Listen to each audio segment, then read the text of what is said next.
I first want to ask, obviously Cucho didn't play this weekend, just how he's doing, his status and everything. He won't be available for Saturday. For Saturday. He will not play Saturday.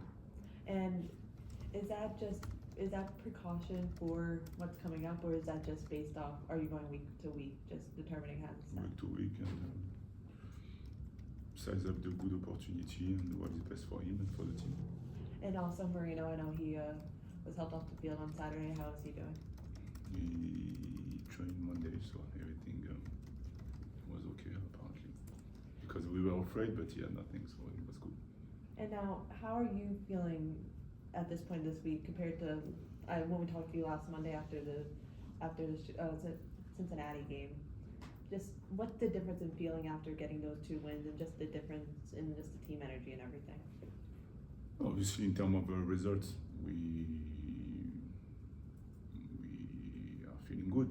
But like I told you, in terms of performance, I was happy also. Was current, so this is good for the confidence of the players. You know, we knew that we wanted to have a few wins, I would say, but I'm more pleased about the way we've been playing.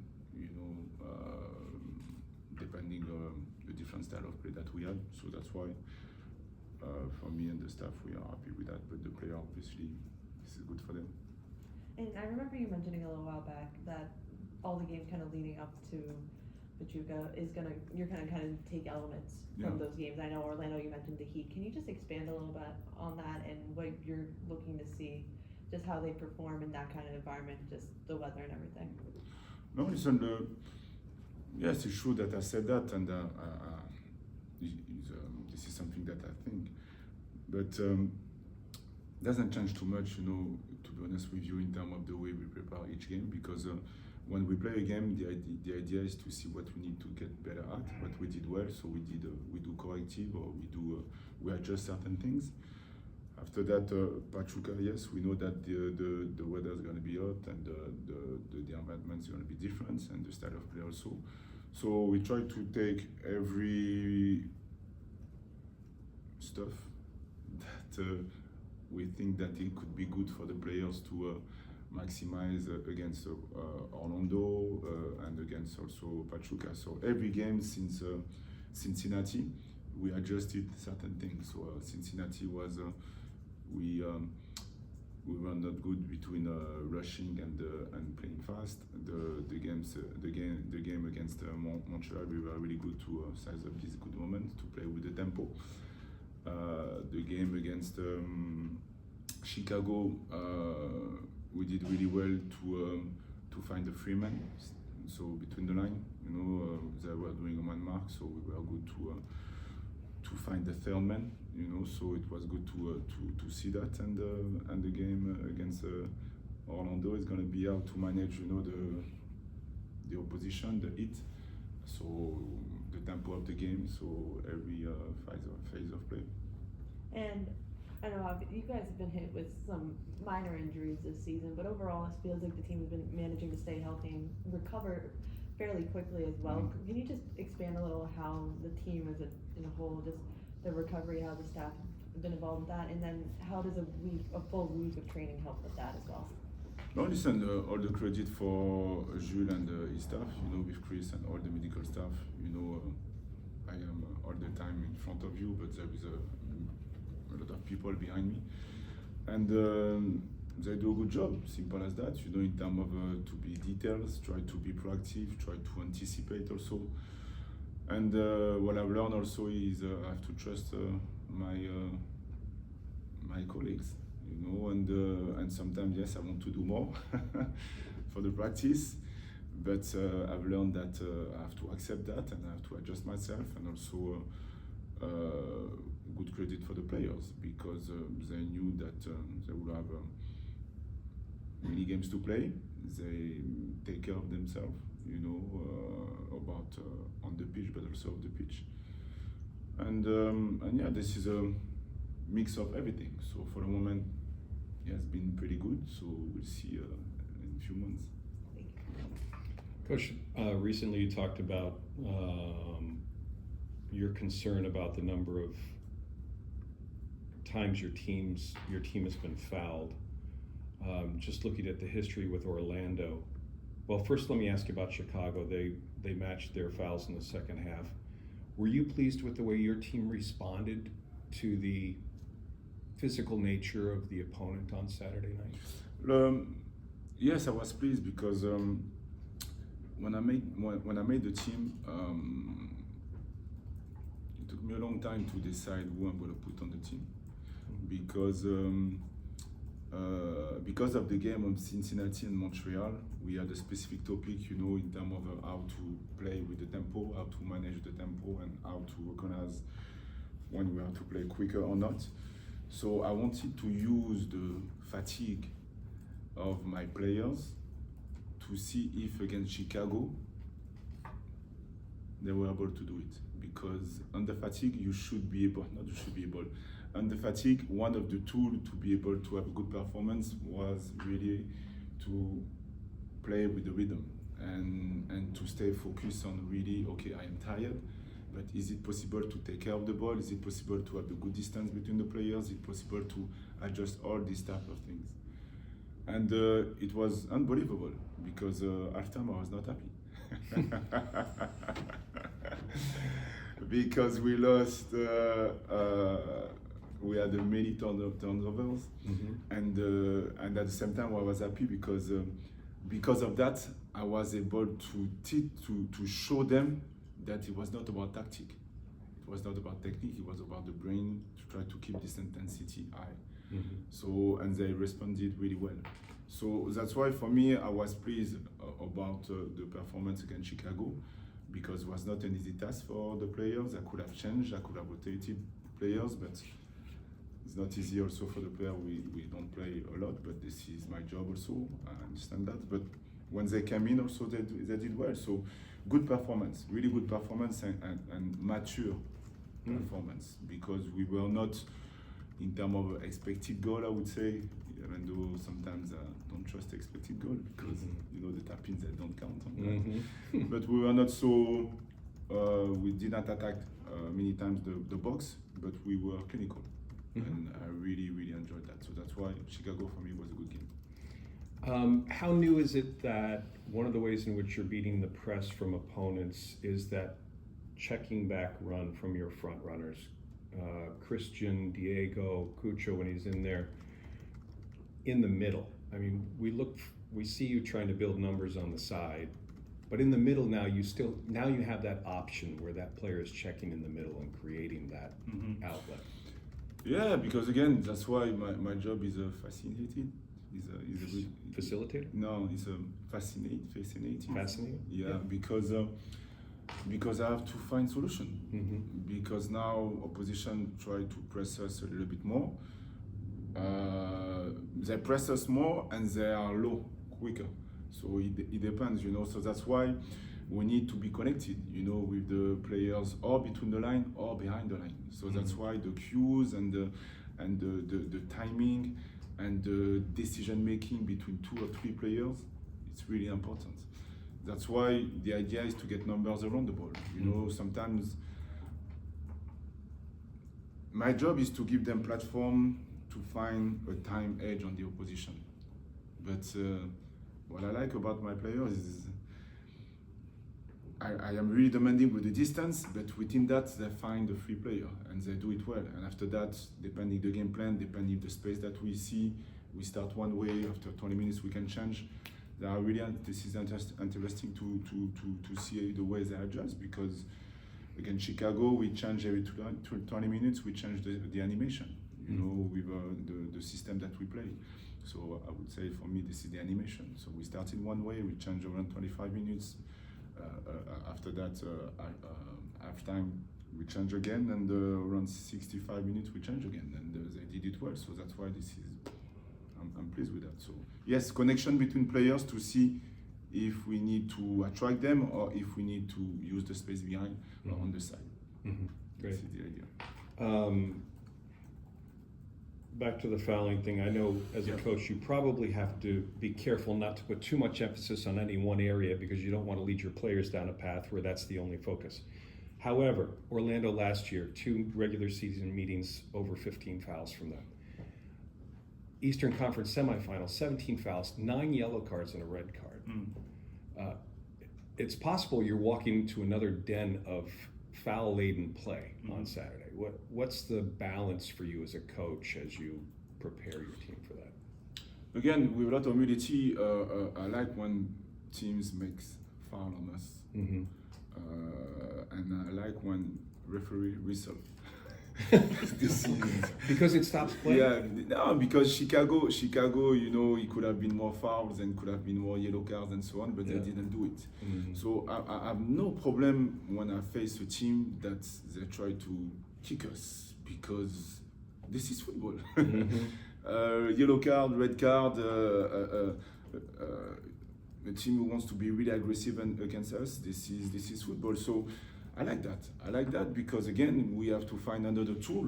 So do we keep the ball? Do we keep the ball with 10 touches, or do we have to release the ball a little bit quicker?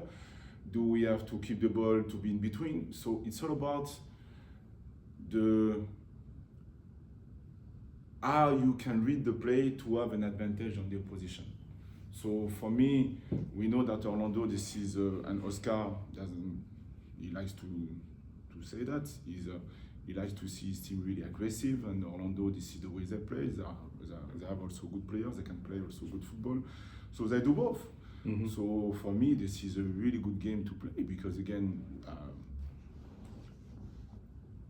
high intensity and recognize where we can attack them. So that's why, yes, we prepare something, but within the game, sometimes we're gonna have to play more direct, sometimes we're gonna have to keep the ball. So what we can do to avoid the fouls. So sometimes we're looking for the fouls also to break the rhythm of the game.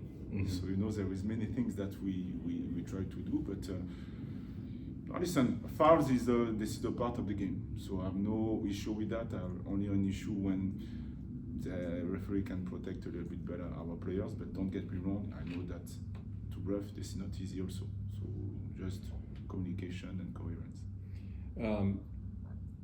I know you've spoken before about how you're hesitant to bring players in mid-season because you like to have players from preseason, introduce them to the system, so on and so forth. You made some important changes last July. We're entering that summer window.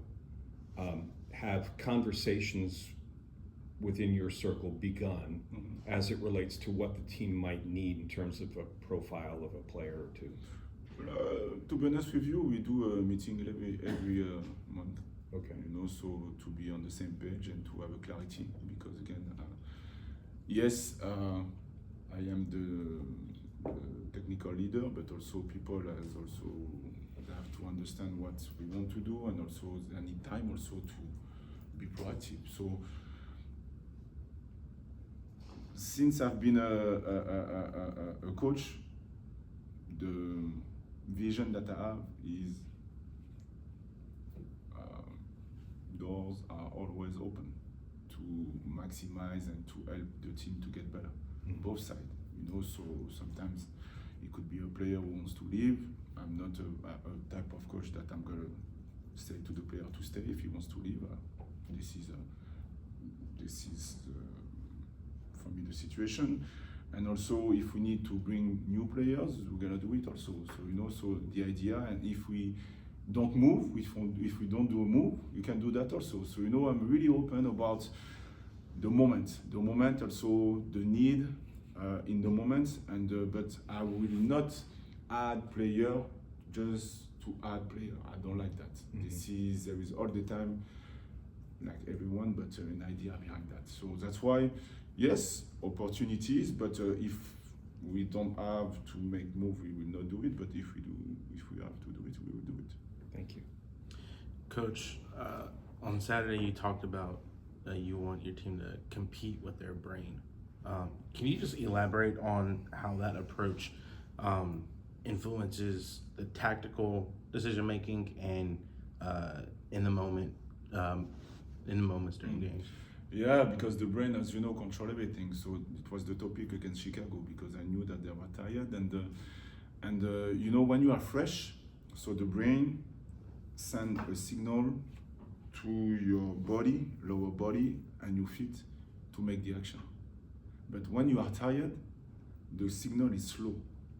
So knowing that, you should play a little bit more with the simple things, you know, and respect the game and respect also your brain. So that's why for me, the idea was to find a way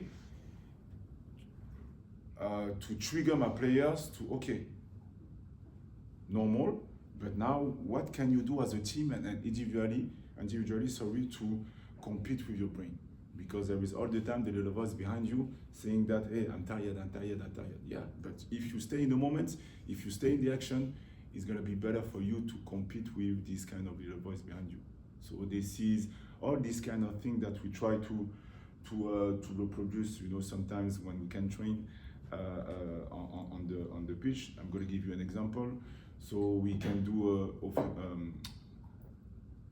a session really hard, you know, physically, but at the end of the session, we can ask them to do a game with difficult constraints, just for them to stay focused on that. Or we can put a lot of complexity to help them to compete with the fatigue that they have physically, but also with the brain. So that's why we have days for that we can work on the cognitive load.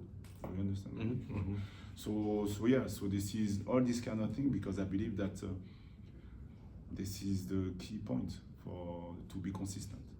When you have a short turnaround like you did this last week between Montreal on Wednesday and Chicago on Saturday, how do you as a coach see the players when you are installing that competing with their brain mentality? How are you seeing that affect the players if it does? We have to be good. Now with experience, I can say that I am, and we are a little bit better because I remember many mistakes that I made.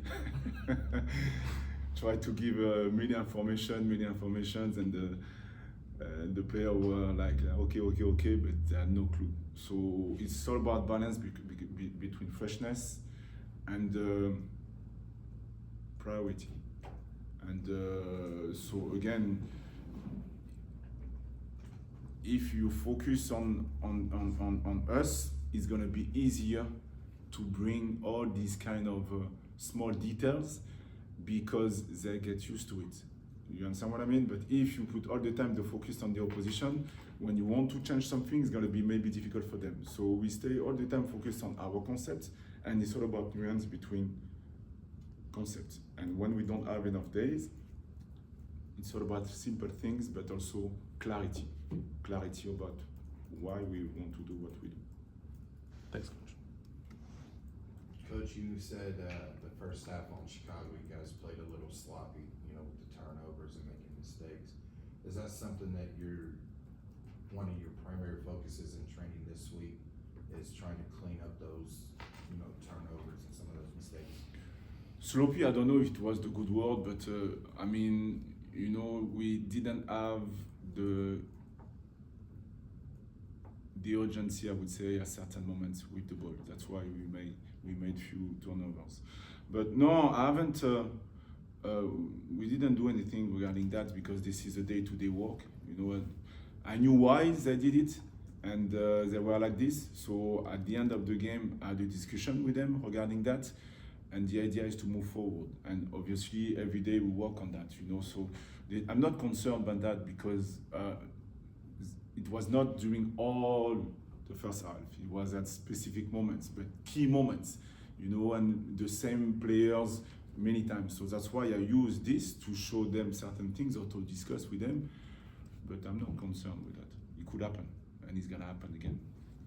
I know you said that you were gonna have to watch the video about when Schulte came out on that 1v1 challenge. Have you had a chance to watch that clip there and talk with Schulte? Yes, I watched the clip. Phil had a discussion with Pat at the end of the game. I had also a discussion with him.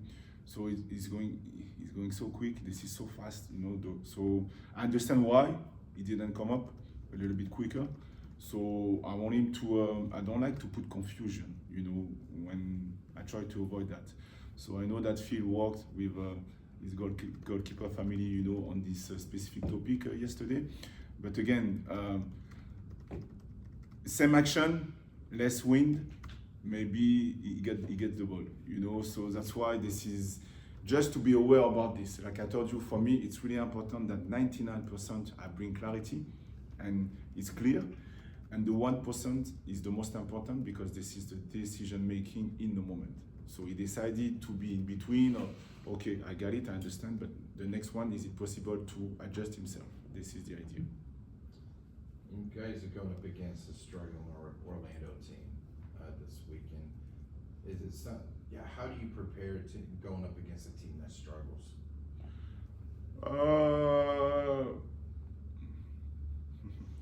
Expect the expected. That they're gonna come hard on us because they are not happy about the fact they struggle a bit.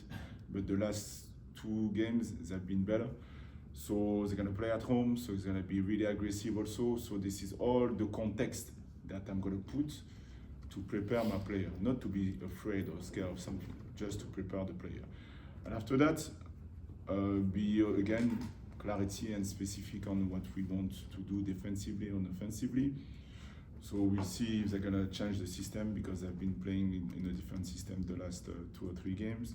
So the idea is to be ready for any type of situation. But again, details on us and specificity on certain things that we're gonna do today and the next 2 or 3 days. You said that they're playing in a different system the last couple of games. Is it something that you can also take the last 2 games that you guys played against Orlando last year and break down to the team about this is what it could look like? No, I don't like to do that, to be honest with you. When we play away and at home or the opposite, yes, sometimes I watch the game, but this is another moment, So we know that how they're gonna try to be. Now they have new players and there is an evolution in their game. So yes, specific moments, specific details, yes, I can use certain actions of last year, but most of the time, no, I don't do that. I don't do it often. Last one. Yeah. Huh? Go ahead. Yeah, last one. Last one from me, Coach. When you're knowing you're going into the heat, how crucial is the conditioning throughout the first half of the week? No, it's crucial for sure. I was happy with Mother of Nature this week because it was almost a 90 Fahrenheit. So this is the same as Orlando. So we trained at 11. So it was good to do a hard session yesterday. So we try to